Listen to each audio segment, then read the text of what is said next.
Bismillahirrahmanirrahim. Assalamualaikum warahmatullahi wabarakatuh. Jumpa lagi di channel YouTube Rivanista. Masih di sudut edukasi, belajar mudah dan menyenangkan. Bagaimana kabar adik-adik sekalian, khususnya siswa-siswi kelas 2? Semoga hari ini kita semua dalam keadaan sehat, karena dengan kondisi yang sehat pastinya kita bisa melakukan berbagai kegiatan yang kita inginkan.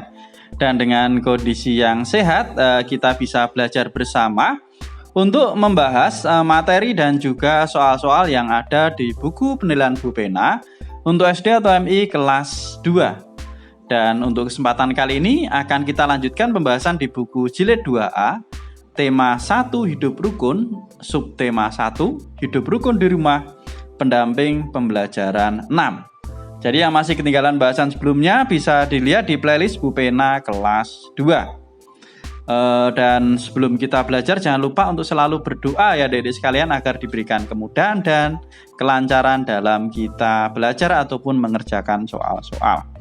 Oke, langsung saja kita ke pendamping pembelajaran 6 di tema 1 subtema 1. Ada di halaman 16 ya adik-adik. Dimulai dengan muatan pelajaran PPKN KD 3.1 ya, menyebutkan pengamalan sila keempat dan kelima Pancasila di rumah ya. Jadi coba kita ingat kembali ya bunyi sila keempat dan kelima. Adik-adik pasti masih ingat ya, sila keempat itu bunyinya adalah kerakyatan yang dipimpin oleh hikmat kebijaksanaan dalam permusyawaratan perwakilan ya, dan dilambangkan atau disimbolkan dengan kepala banteng. Sedangkan untuk sila kelima itu bunyinya adalah keadilan sosial bagi seluruh rakyat Indonesia yang dilambangkan dengan padi dan kapas. Nah, kira-kira sikap yang sesuai dengan pengamalan sila keempat dan kelima itu apa aja adik-adik ya yang di rumah? Nih kita lihat di sini udah diberikan contoh ada 3. Misalnya yang sesuai dengan sila keempat di rumah, menghargai pendapat ayah, ibu, dan adik saat berdiskusi. Kemudian bermusyawarah untuk mengambil keputusan. Dan yang ketiga adalah pembagian tugas kerja bakti dalam keluarga. Nah, ini adalah beberapa contoh pengamalan sila keempat di rumah. Bagaimana pengamalan sila kelima di rumah? Nah, di sini ada 3 contoh ya. Misalnya, hemat dalam menggunakan uang, ya itu ya, tidak boros ya, tidak suka jajan ya. Kita boleh jajan tetapi tidak berlebihan ya. Kemudian yang kedua, adil dalam membagi waktu untuk belajar dan bermain. Nah, apalagi saat ini adik-adik sekalian masih dalam suasana belajar di rumah, tentunya banyak sekali waktu kita di rumah. Nah, tentunya kita tidak boleh untuk melupakan belajar ya. Biasanya sekarang karena belajarnya online, pakai HP, pakai laptop. Nah, yang dibuka bukan pelajaran tapi malah game. Nah, itu ya. Jadi, kita harus bisa adil dalam membagi waktu untuk belajar dan bermain. Kemudian yang ketiga, adil dalam membagi makanan kepada adik dan kakak. Nah, ini ya, kita juga bisa adil ya dalam membagi makanan ataupun mungkin bermain atau membagi mainan ya.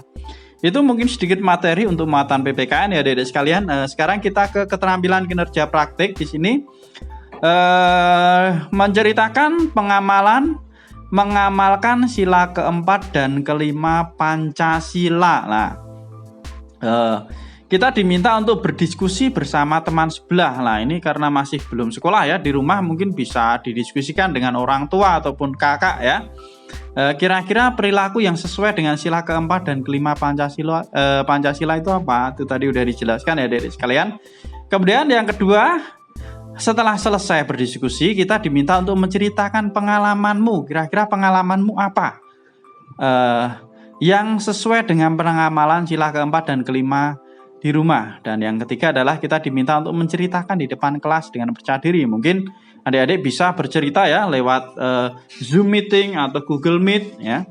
Itu bisa pada saat belajar online nanti bisa bercerita, oh, pengalamanku yang terkait dengan sila keempat itu ini, yang terkait dengan sila kelima di rumah itu ini. Nah, di sini saya berikan contoh ya adik-adik, pengamalan yang sesuai dengan sila keempat dan kelima ini tidak hanya di rumah, bahkan di sekolah ya ini. Yang pertama ini contoh pengalaman yang sesuai dengan sila keempat dan kelima Pancasila ini di sekolah misalnya ya. Ini saya bacakan ya adik-adik.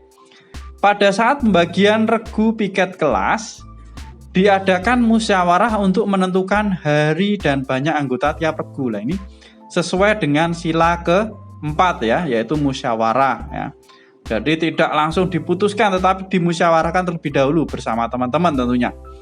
Selain itu, pembagian tugas kerja dilakukan secara adil. Misalnya minggu ini tugasnya Anton itu menyapu. Nah, maka minggu depan tidak menyapu lagi ya, biar adil. Misalnya gantian membersihkan meja atau membersihkan kaca, gantian mungkin yang menyapu misalnya si Dewi. Nah, itu.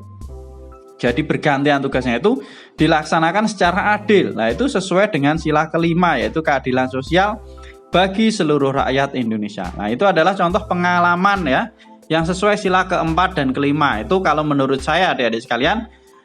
Karena pertanyaannya tadi yang terkait sila keempat dan kelima di rumah. Nah, ini yang di rumah ini saya contohkan seperti ini ya. Jadi ketika saya dan keluarga bersama-sama membersihkan rumah, ya ini mungkin pas hari libur ya, hari Minggu kita bekerja bakti bersama untuk membersihkan rumah. Nah ini, terlebih dahulu dimusyawarahkan mengenai pembagian tugas dalam musyawarah, ya kita bicarakan bersama, itu berarti sesuai dengan sila keempat. Nah kemudian di sini dijelaskan tugasnya, misalnya ibu menyapu lantai. Ayah ya, setelah disapu oleh ibu, ayah kemudian tugasnya apa? Mengepel misalnya. Nah, kemudian tugas kakak membersihkan meja, kursi dan mengelap kaca. Nah, dan saya sendiri, nah karena kebetulan sebagai yang paling kecil misalnya, nah tugasnya membuang sampah. Ya itu. Jadi semua anggota keluarga merasa senang karena pembagian tugas yang adil dan rumah menjadi bersih. Lah, pembagian tugas yang adil ini sesuai dengan sila ke-5. Sedangkan tadi musyawarah tentang pembagian tugas itu adalah sesuai sila ke-4. Nah, ini adalah contoh pengalaman ya yang sesuai sila ke-4 dan ke-5 yang dilaksanakan di rumah. Itu ya adik-adik sekalian untuk keterampilan kinerja praktek. Kita lanjutkan ke muatan pelajaran berikutnya, yaitu bahasa Indonesia ya, menggunakan ungkapan dalam cerita. Nah, kalau kemarin dalam kalimat ya di pembelajaran sebelumnya, sekarang kita di dalam cerita ya. Apakah kamu masih ingat tentang ungkapan? Nah, ungkapan itu adalah gabungan dari dua buah kata atau lebih ya, yang memiliki arti yang tertentu. Nih, ungkapan dapat kita temukan pada sebuah cerita. Nah, seperti tangan kanan dan rendah hati. Ya, tangan kanan maknanya adalah orang kepercayaan, sedangkan rendah hati itu maknanya adalah tidak sombong ya. Kemarin udah kita bahas, ada tangan kanan, ada buah tangan ya. Oke. Sekarang kita ke ayo berlatih menggunakan ungkapan dalam cerita. Lengkapilah cerita berikut sesuai percakapan Dedi dan Made ya. Made berteman dengan Eka sejak kecil. Made dan Eka dijuluki titik-titik karena suka membaca ya. Jadi di sini di belakang adik-adik sekalian bisa lihat ya, ada beberapa pilihan ya, ada kata kutu buku, kemudian ada kata kepala dingin, besar kepala, buah bibir dan tinggi hati. Maka kita pilih ya. Ini kata-kata ini kita masukkan ke dalam bagian yang kosong nih tadinya. Oke. Jadi untuk di sini Made dan Eka dijuluki titik karena suka membaca. Suka membaca itu dijuluki dengan kutu buku. Kutu buku itu artinya adalah suka membaca. Kita tuliskan di sini adik-adik sekalian. Kutu buku. Oke. Karena kepintarannya mereka selalu menjadi titik-titik teman lain. Nah, kira-kira apa jawabannya? Selalu menjadi, jawabannya adalah buah bibir ya. Jadi kita coret yang sudah kita ambil buah bibir. Itu artinya adalah bahan pembicaraan ya, bahan perbincangan. Itu buah bibir. Jadi karena dua anak tersebut itu sangat pandai, mereka menjadi buah bibir. Kita tulis di sini adik-adik sekalian, buah bibir ya. Oke. Mereka selalu menjadi buah bibir teman lain. Kita lanjutkan. Nah, walaupun begitu, mereka tetap tidak titik-titik dan titik-titik ya. Mereka tidak apa? Tidak besar kepala dan tinggi hati ya. Besar kepala itu sombong ya. Besar kepala dan tinggi hati. Tinggi hati ya ini. Nah, jadi tidak besar kepala dan tinggi hati. Ini berarti sudah kita gunakan. Buah bibir juga sudah kita gunakan. Maka yang terakhir ini kepala dingin ya harusnya ya.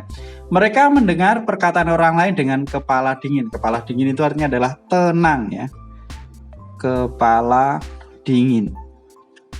Oke ya, jadi sudah terisi untuk bagian-bagian kosong sesuai dengan ungkapan yang kita gunakan ya. Sudah sesuai. Jadi itu untuk muatan bahasa Indonesia ya adik-adik sekalian. Kita lanjutkan ke muatan pelajaran terakhir yaitu matematika ya di pendamping pembelajaran 6. Oke. Ini membaca dan menulis lambang bilangan. Nah, kemarin sudah kita bahas juga. Nah, kita perlu mengingat kembali ini. Perhatikan contohnya ya.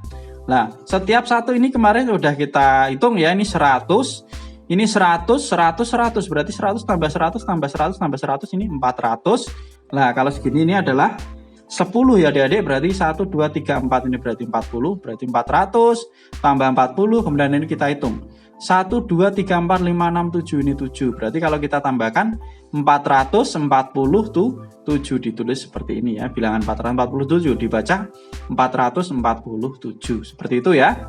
Oke, sekarang kita ke ayo berlatih ya, mengerjakan soal-soal. Yang A, ini kita diminta menuliskan bilangan sesuai banyak kubus. Lah ini tadi 100, ini 100 ya. Berarti ini 200, kemudian ini 1, 2, 3, 4, berarti 40.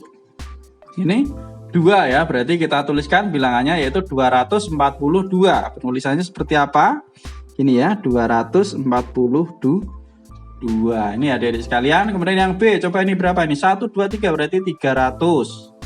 Karena ini kolomnya ada 2, berarti ini kita tuliskan saja di sini 300.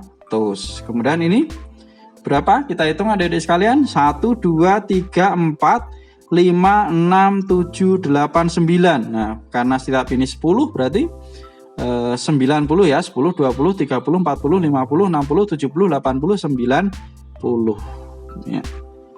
Oke, ini 300, ini 90.